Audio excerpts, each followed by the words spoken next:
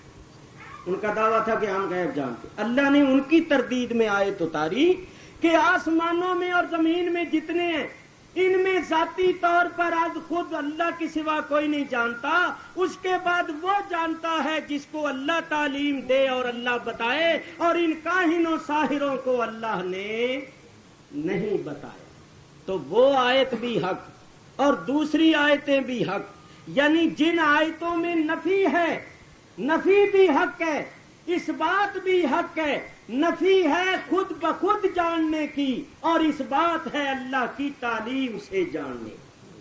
تو ہمارا یہ عقیدہ ہے کہ خود بخود جاننا یہ اللہ کی شان، اللہ کسی کے بتانے سے نہیں جانتا، وہ ذاتی طور پر جانتا ہے، اور نبی کریم اللہ کے بتانے سے جانتے ہیں۔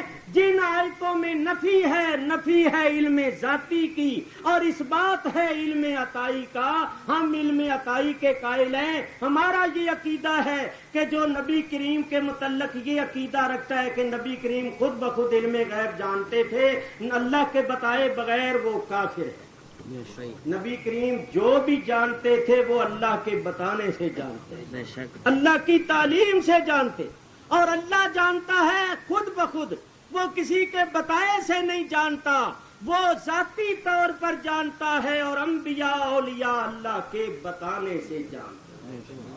یہ بالکل دیانتداری کے ساتھ مسئلہ عرض کیا ہے، یہی حق ہے، اور جو اس کو نہیں مانتا پھر اس کا مطلب یہ ہے کہ وہ صداقت اور دیانت کا قائل ہی نہیں۔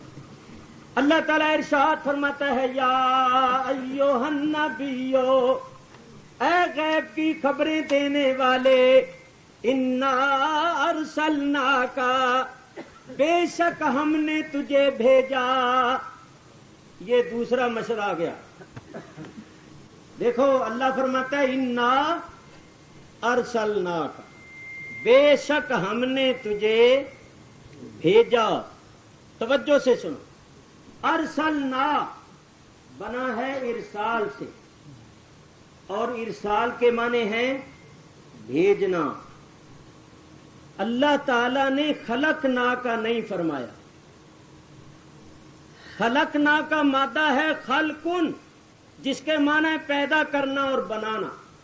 اللہ نے یہ نہیں فرمایا انا خلقنا کا، اے نبی بے شک ہم نے تجھے پیدا کیا، بلکہ اللہ نے فرمایا انا ارسلناک، بے شک ہم نے تجھے بھیجا، ارسال کیا۔ اور ارسال وہ چیز کی جاتی ہے جو پہلے سے موجود ہو۔ تو معلوم یہ ہوا کہ جب نبی کریم علیہ السلام اس دنیا میں تشریف لائے، اس وقت سرکار کی تخلیق نہیں ہوئی بلکہ تشریف آوری ہوئی ہے، اس لیے کہ تخلیق تو سرکار دو عالم کی ساری کائنات سے پہلے ہوئی۔ بولو تخلیق، اللہ اکبر، یا رسول اللہ صلی اللہ علیہ بولو سرکار کی تخلیق کب ہوئی؟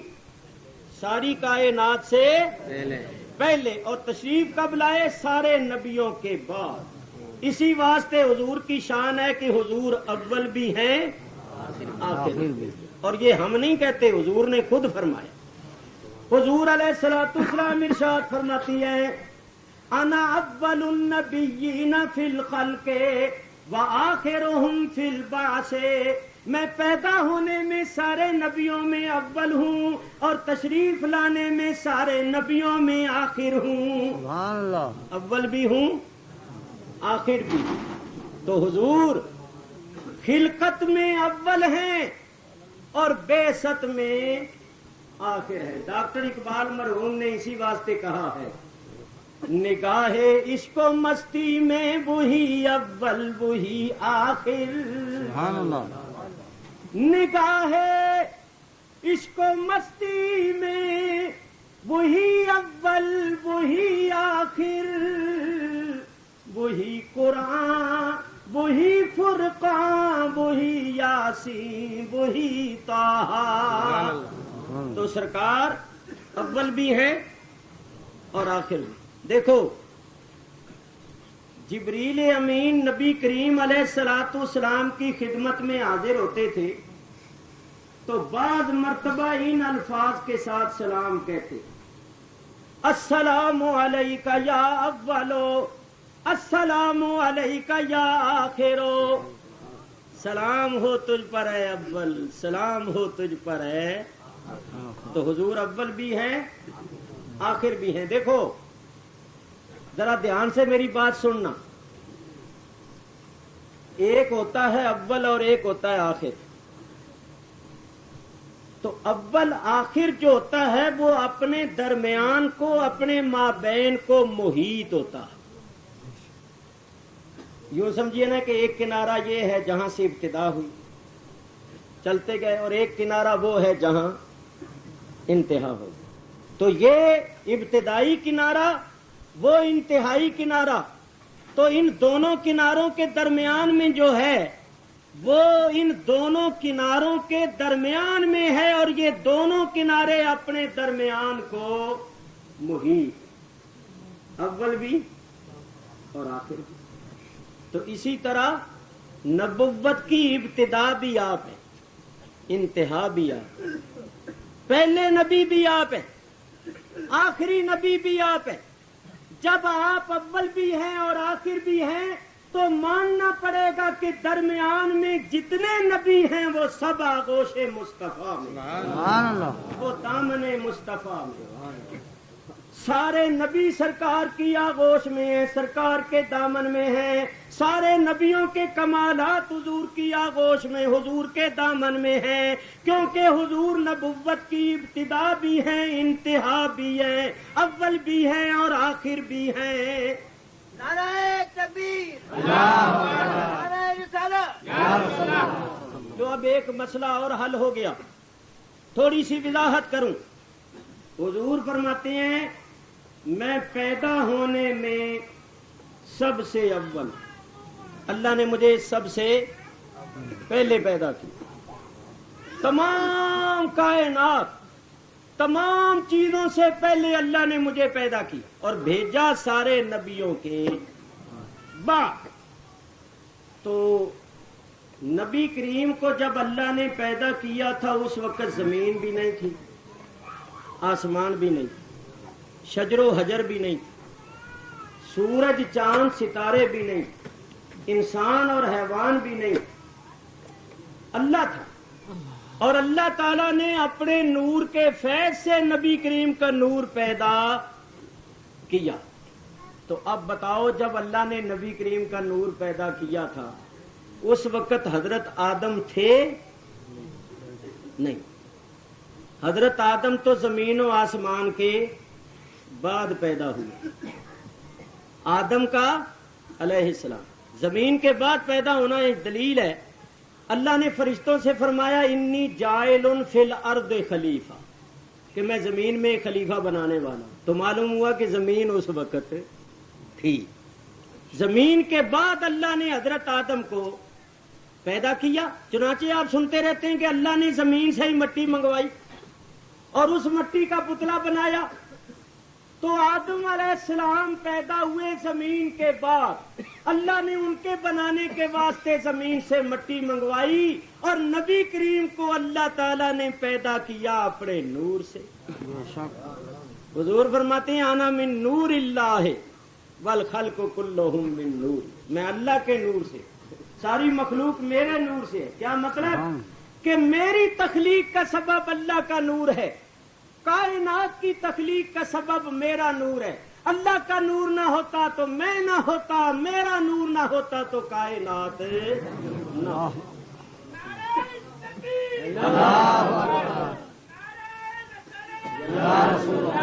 حضور علیہ الصلوۃ والسلام اللہ کے نور سے پیدا ہوئے. اس وقت نہ زمین نہ آسمان نہ انسان نہ حیوان. تو بڑی سیدھی سی بات ہے. آدم علیہ السلام کو اللہ نے بعد میں پیدا کی زمین سے مٹی میں، اور جب ان کا پتلا تیار کر لیا تو ان کی پیشانی میں نور محمدی کو بطور امانت رکھا. وہی نور حضرت آدم کی نسل میں منتقل ہوتا ہوا آیا اور پھر مجسم ہو کر حضرت عبداللہ اور حضرت آمنہ سے ظاہر ہوا. تو نبی کریم کی شان یہ ہے کہ سرکار خلقتاً نور ہیں اور ظاہری طور پر سرکار بشر ہے. نبی کریم اللہ کے نور ہے اور اللہ کا نور شکل بشری میں تشریف لائے. کیوں شکل بشری میں آیا؟ اس کی حکمت اور وجہ بھی سن لو پھر میں آگے بڑھتا ہوں. دیکھو جبریل امین نور ہیں یا نہیں؟ جبریل امین نور، ان کے نور ہونے میں کسی کو اختلاف نہیں، چاہے کوئی کسی فرقے سے تعلق رکھتا. جبریل سارے فرشتوں کے سردار ہیں اور وہ نور ہے. تو جب اللہ تعالیٰ نے جبریل امین کو حضرت مریم کی طرف بھیجا تھا تو بولو کیا بنا کے بھیجا تھا؟ بشر. یہ قرآن میں اللہ فرماتا ہے فَأَرْسَلْنَا إِلَيْهَا رُوحَنَا فَتَمَثَّلَ لَهَا بَشَرًا سَوِيًّا. ہم نے اپنی روح جبریل امین کو مریم کی طرف پورا بشر بنا کے بھیجا. بولو بھئی حضرت جبریل جب حضرت مریم کے پاس آئے تو کیا بن کر آئے؟ بشر. تو اگر جبریل بشر بن کے آ گئے تو کیا ان کے نور ہونے میں کوئی فرق آ گیا؟ اسی طرح نبی کریم بھی نور ہے. اللہ نے ان کو بشر بنا کے بھیجا تو آپ کے نور ہونے میں بھی کوئی فرق نہیں ہے. ایک بات. دوسری بات یہ ہے، یہ بھی ثابت ہوا کہ نورانیت اور بشریت دونوں بیک وقت جمع ہو سکتی ہیں. یہ دونوں چیزیں بیک وقت جمع ہو سکتی ہیں. جبریل اس وقت نور بھی تھے بشر بھی تھے. تو سرکار نور بھی ہیں بشر بھی ہیں. مگر یہ کہنا کہ حضور ہمارے جیسے بے بشر تھے یہ ہمارے نزدیک بے ادبی اور گستاخ. حضور ہمارے جیسے بشر نہیں تھے، بشر تھے مگر بے مثل اور بے مثال بشر تھے. نہ کوئی ایسا ہوا ہے نہ قیامت تک ہو سکے. حقیقت میں خلقتاً سرکار نور تھے. اب یہ سنو کہ جبریل حضرت مریم کے پاس بشر بن کے کیوں آئے؟ اس لیے کہ جبریل نے فیض پہنچانا تھا. جبریل نے فیض پہنچانا تھا اور حضرت مریم نے فیض لینا تھا. اور فیض لینے اور دینے والے میں جب تک مناسبت نہ ہو فیض لینے والا لے نہیں سکتا اور دینے والا دے نہیں سکتا. تو اب نور نے بشر کو فیض دینا تھا تو نور بشر بن کے آیا. کیونکہ اگر نور بشر بن کے نہ آتا تو بشر فیض لے نہیں سکتا. نبی کریم نور ہیں، ہمیں بشر. تو نبی کریم نے بشروں کو فیض پہنچانا تھا. اگر آپ بشر بن کے نہ آتے تو دنیا بشریت آپ سے فیض کیسے حاصل کرے؟ حقیقت میں آپ نور ہیں، بشر بن کے اس لیے آئے کہ بشروں کو فیض پہنچانا. لیکن اب کیا کیا جائے؟ یہ جو دیوبندی مکتبہ فکر رکھنے والے ہیں یہ اپنے بڑوں کو بھی اب نہیں مانتے. چنانچہ ایک جگہ ان کے مولوی سے بات چیت ہوئی ہماری، تو جب ہم نے ان کے بڑوں کے حوالے پیش کیے تو وہ مولوی سر پیٹ کے بھاگ گیا اور یہ کہتا ہوا بھاگا کہ بیڑا تو ہمارے بڑوں نے ہمارا غرق کر دیا. تو جن کا یہ حال ہو کہ وہ اپنے بڑوں کو ہی اپنا بیڑا غرق کرنے والا سمجھیں تو ان چھوٹوں کا تم سمجھ لو کہ اس کا مطلب یہ ہوا کہ یہ چھوٹے جو سمجھے ہیں وہ بڑے نہیں سمجھے. اب مولوی محمد قاسم صاحب نانوتوی بانی مدرسہ دیوبند ان میں سب سے بڑے عالم ہوئے جنہوں نے مدرسہ دیوبند کی بنیاد رکھی. وہ ایک شعر کہتے ہیں، وہ نبی کریم کی شان میں شعر کہتے ہیں، رہا جمال پہ تیرے حجاب بشریت، رہا جمال پہ تیرے حجاب بشریت، نہ جانا کون ہے کچھ کسی نے جز ستار. اب دیوبند کے بانی کہتے ہیں کہ یا رسول اللہ آپ کے حسن و جمال پر آپ کی بشریت کا پردہ پڑا رہا، حقیقت میں آپ کی شان کو اللہ کے سوا کوئی جانتا ہی۔ تو بولو اب ان کو یہ کہو کہ بھئی تمہارا بڑا یہ کہہ رہا ہے کہ حضور کا جو حسن و جمال تھا وہ بشر نہیں تھا، بشریت تو اس کے اوپر ایک پردہ پڑا ہوا، حضور کے حسن و جمال پر بشریت کا پردہ پڑا ہوا، حضور کی شان حضور کا حسن جمال تو اندر تھا اور یہ بشریت تو بمنزلہ پردے کے تھی۔ اور وہ آگے لکھتے ہیں نہ جانا کون کچھ کسی نے جز ستار، یعنی اللہ کے سوا کسی نے نبی کریم کی شان کو نہیں جانا۔ اور مولوی اشرف علی صاحب تھانوی نے نشر الطیب میں لکھا ہے کہ سب سے پہلے حضور کا نور پیدا ہوا اور حضور کے نور سے کل کائنات پیدا ہوئی۔ آدم علیہ السلام نہیں تھے اور حضور کا نور تھا۔ اب ان کو یہ بتاؤ تو اس وقت یہ اپنے بڑوں سے بھی منکر ہو جاتے ہیں، کہتے ہیں ہم ان کو بھی نہیں مانتے، تو ہم کہتے ہیں اچھا بالکل نہ مانو، اچھا ہی ہے مانو نہ مانو، کیونکہ جو اپنے بڑوں کو بھی نہیں مانتا وہ ہمیں کہاں مانے، کیونکہ جو اپنے بڑوں کو بھی نہیں مانے گا وہ ہمیں مانے گا۔ ہمارے پنجاب میں ایک مقولہ ہے کہ جڑا پیو دا نہیں بنتا کسی اور دا کی بنے گا۔ بھئی جو اپنے باپ کو بھی نہ مانے، اپنے باپ کا بھی ادب نہیں کرے، کسی اور کا کیا کرے؟ تو میاں یہ میں نہ مانوں اس کا تو کوئی علاج ہی نہیں، یہ تو لا علاج بیماری ہے۔ توبہ توبہ، اور یہ بیماری ہے۔ دیکھو نا ابو جہل نے کتنے معجزے دیکھے، حضور نے چاند کے 2 ٹکڑے کر کے دکھائے، اس کی مٹھی میں پتھروں نے کلمے پڑھے، مگر اس نے یہی سبق پڑھا ہوا تھا میں نہ مانوں۔ اب اس کا تو کوئی علاج ہی نہیں، بولو اس کا کوئی علاج ہے؟ یہ لا علاج بیماری، یہ قرآن یہ حدیث یہ باتیں ماننے والوں کے واسطے، اور جس نے میں نہ مانوں کا سبق پڑا ہوا ہے اس کے لیے سب کچھ بیکار۔ تو چلو آگے چلیں، کیا عرض کر رہا تھا؟ نبی کریم علیہ الصلوۃ والسلام کو اللہ تعالیٰ نے بھیجا۔ لو یہ ایک رکے کا جواب ہو گیا۔ ایک عزیز نے رکا لکھا ہے، بچہ معلوم ہوتا ہے وہ کوئی، وہ کہتا ہے جی آپ یہ بتائیں کہ حضور نور ہیں یا آدمی ہیں؟ وہ کہتا ہے بعض لوگ کہتے ہیں حضور نور ہیں، بعض لوگ کہتے ہیں حضور آدمی۔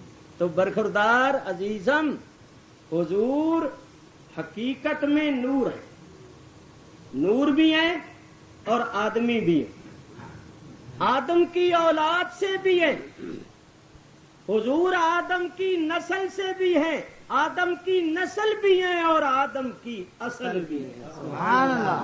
آدم نہیں تھے اور حضور تھے، یہ کیا ہے؟ اصل ہونا۔ اور آدم کی اولاد میں حضور کا ظہور ہوا، یہ ہے نسل ہونا۔ تو ہم نسل ہونا بھی مانتے ہیں، اصل ہونا بھی مانتے ہیں، لیکن یہ ایک بات مانتے ہیں کہ نہیں مانتے، یہ نسل ہونا مانتے ہیں، اصل ہونا نہیں مانتے۔ اور ان کی عادت ہے ہمیشہ یہ ایک طرف ہی دیکھتے، ایک آنکھ بند کر۔ ان کو نسل ہونا تو نظر آتا ہے، اصل ہونا نظر نہیں آتا۔ ان کو یہ تو نظر آتا ہے کہ سرکار ابو طالب کی بکریوں کے پیچھے پھرتے تھے، اور یہ نظر نہیں آتا کہ سرکار معراج کی رات مسجد اقصی میں نبیوں کے آگے بھی تو کھڑے ہوئے تھے۔ نعرہ تکبیر، نعرہ رسالت۔ ان کو ابو طالب کی بکریوں کے پیچھے پھرنا نظر آتا ہے، نبیوں کے آگے کھڑا ہونا نظر نہیں۔ یہ جب بات کریں گے تو کہیں گے حضور بیمار ہوتے تھے، بیمار ہونا ان کو نظر آتا ہے، اور یہ نظر نہیں آتا کہ جس خاک پر قدم رکھ دیا اس کو تمام بیماریوں کے واسطے شفا بنا۔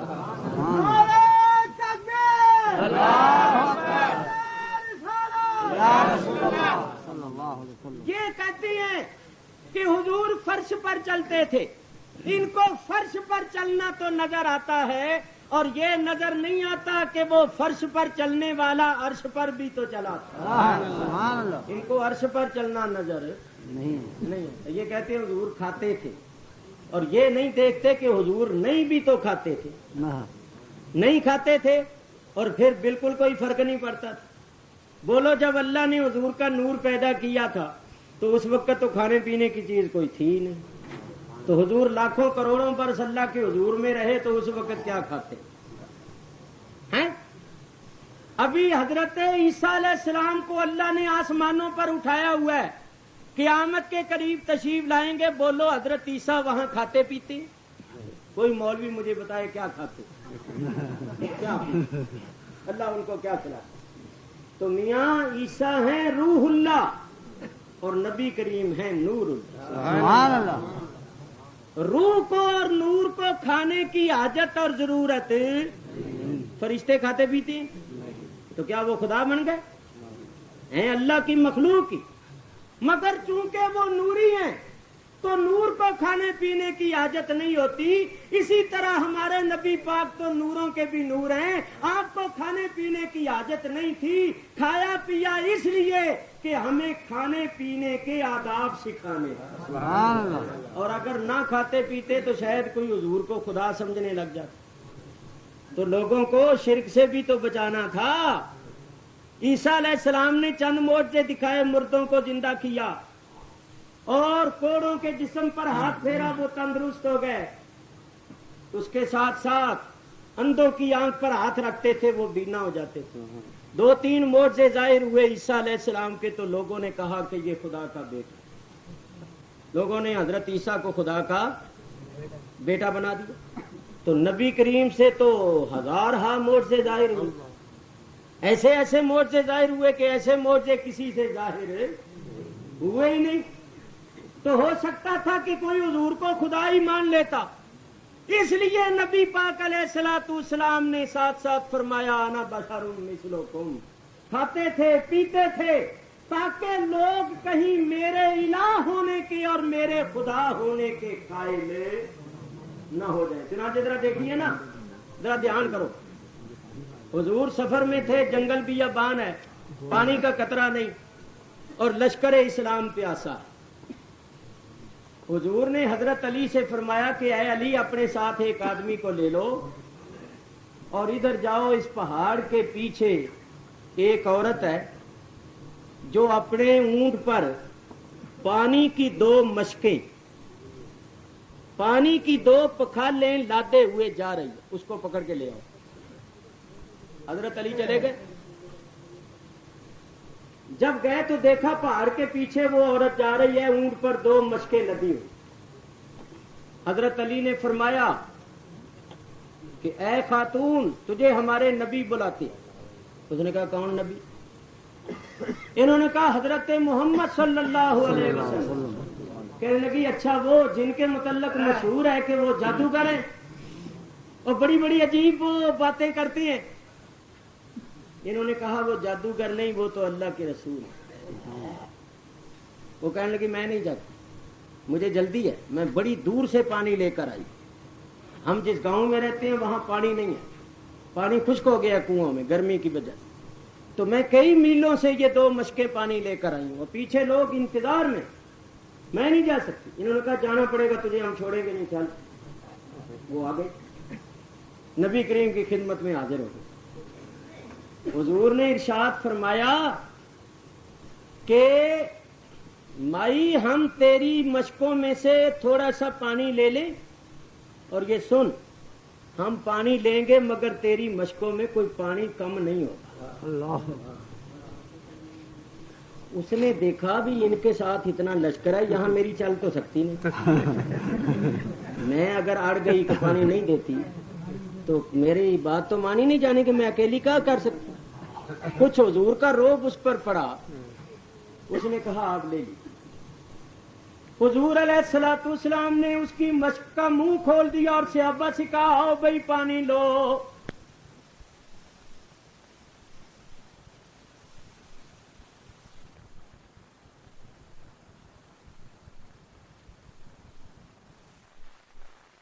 صحابہ نے اپنے برتن بھرنے شروع کر دیے، مشکیدیں بھرنے شروع کر دیے، سارے لشکر نے اس مشک سے پانی لے لیا، اور وہ عورت کہتی ہے میں دیکھ رہی تھی کہ میری مشک اسی طرح لبالب بھری۔ سبحان اللہ۔ نعرہ تکبیر، نعرہ رسالت۔